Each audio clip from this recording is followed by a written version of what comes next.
So let's talk about you. How did you get the part? So my story, I am from Pittsburgh, Pennsylvania.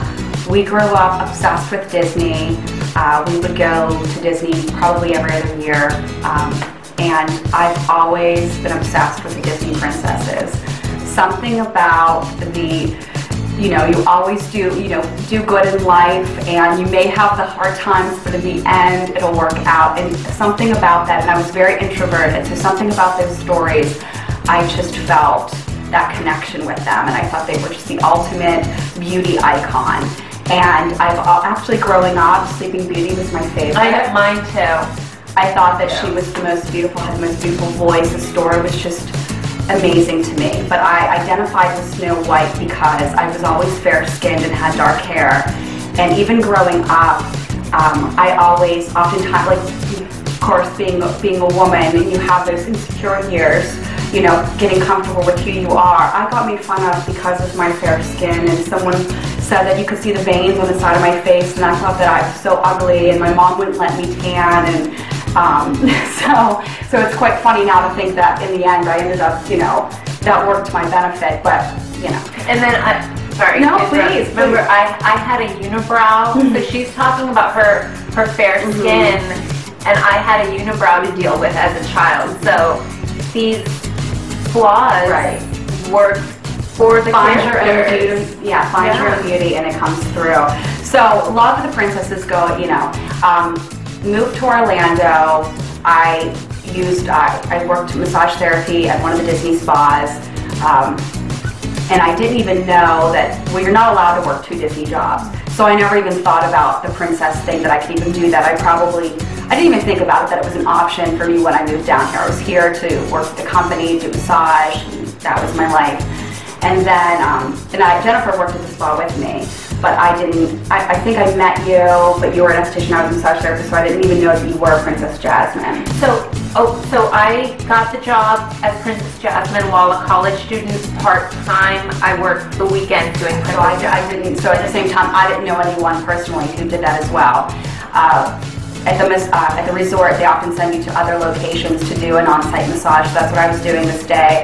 I stopped at the on-site gas station to get some coffee. My hair was in a ponytail. I had no makeup on.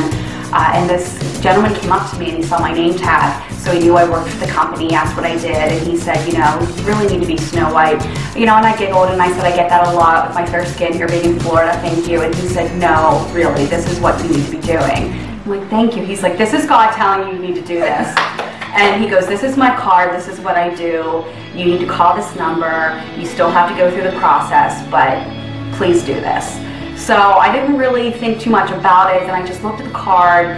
I called the number. You have to go to the casting first, the casting center, just to even see if you would be a good fit for Disney before you can go on the audition. So I went to the casting, everything was fine. Then they give you an audition date, and they said they had something the next day, which actually it worked in my favor because it was so quick. I didn't have any time to get nervous or to worry. I had no idea what to expect. I do have dance background, but it has been quite some time, so I didn't know what to expect. But I just did it. So I went to the audition. I didn't have any resume or headshot with me, anything like that. I wore black yoga pants and this pink Mickey Mouse shirt, and I did wear like red lipstick and did dolled myself up. Because you don't audition for the part that you want. It's not like you walk in and say, I want to be Cinderella. Right. If you're lucky, then if it's someone you want to be, then, obviously for you, you're not, I don't think you're thinking you're going to be Cinderella. But for me, I wanted to be Snow White, but with my features, they could have picked someone else for sure. So it started off in this large group, because you audition, if you want to be a face role, you're auditioning with the people who also do the fur characters as well. So you're in a very large group, and they teach you this little number, and then they kept narrowing everyone down and down and down and down into smaller groups. And then I realized I'm in the group with the good dancers, which was awesome because I felt, wow, I'm like the good people. But I was the worst one of the good people, so it was like I stood out, but I was still in the good group, but it was like so obvious I was not up to par with everyone else. So, and then they pulled a few girls and they said, we're going to pull you for face. And so they did my makeup, they put the outfit on. And so as I'm getting ready with the other girls, they were talking, and they were so beautiful. And I'm 24 years old. I guess I was 24 at the time. Yeah, so they're talking about, oh, I was just in a Coca-Cola commercial and I did this with modeling, and I'm thinking to myself, what am I doing here? What am I doing? I have long hair. I just felt so insecure, like this is, I'm just making a fool of myself, but just something inside of me, I'm like, just go with it. So I have the outfit on then, and they have me do a reading. Did you ever do a reading? I did not have to do a reading. They upped the ante after I was in. I kind of made it in before everybody had to do that. So they gave me a little script, and then they had someone work with me and kind of help me with my mannerisms about how, how to really do this. So I was like, this is my time here.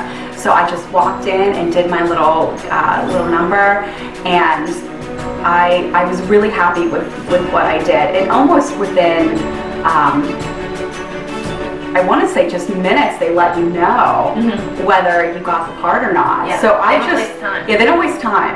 And that day with the group I was in, I was the only girl who got the face roll.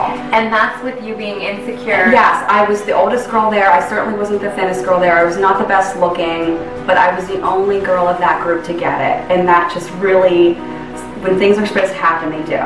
So it was a really cool feeling. And then I went outside and I called my mom and I was crying, and I called my sister, and it was just so surreal for me. Like, I'm this little girl who's obsessed with Disney princesses and I'm about to become one.